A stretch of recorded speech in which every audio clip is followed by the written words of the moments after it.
you've seen a lot over the last 3 weeks. What has personally shocked you?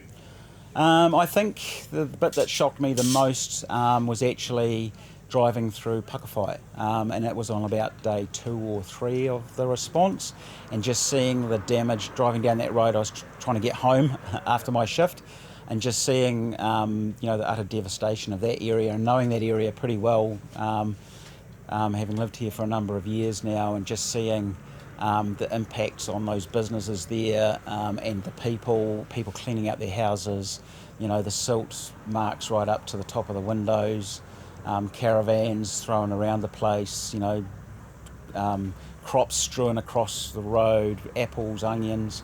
Yeah, it was devastating. And I think that was when it sort of hit home for me. Oh shit, this is really bad. And I hadn't had a chance to get, you're stuck in a building trying to manage things, and you really don't have a lot of time to get out and about. You look at photos and videos and things, but actually seeing it on the ground at that stage, that really sort of brought home where we were at.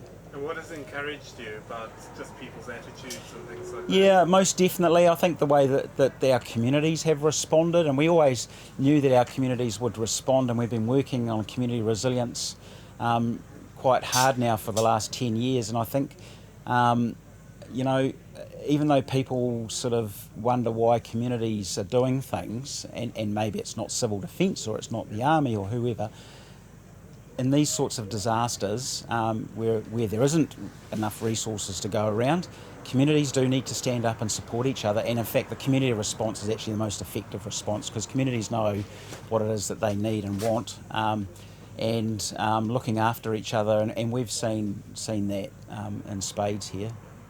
Almost finished, but just what are some of the heroic tales you've heard of sort of some rescues and things like that? Well, I think,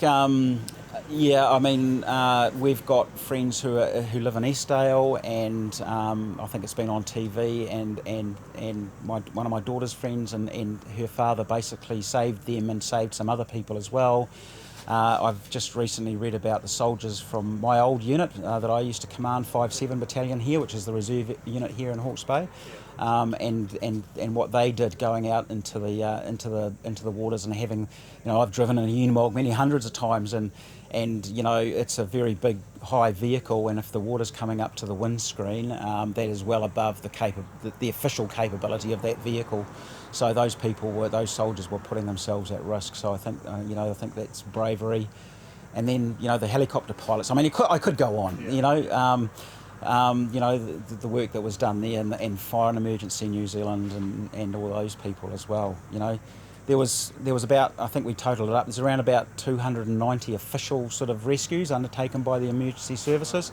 I'm sure there are many hundreds more undertaken by just normal people helping out their neighbours. Yeah. And despite everything that's happened, are you optimistic that we can get through this? Oh yeah, most definitely. I think, the very fact that the community responded as it did means that the community has resilience, and when we move forward into the recovery, which is driven more by the community and by the councils and other iwi and other organisations, I think it's a lot like Christchurch. If you go to Christchurch now, you think, wow, what a great city. And so I think we'll get there, but there is a lot of hard work in the interim.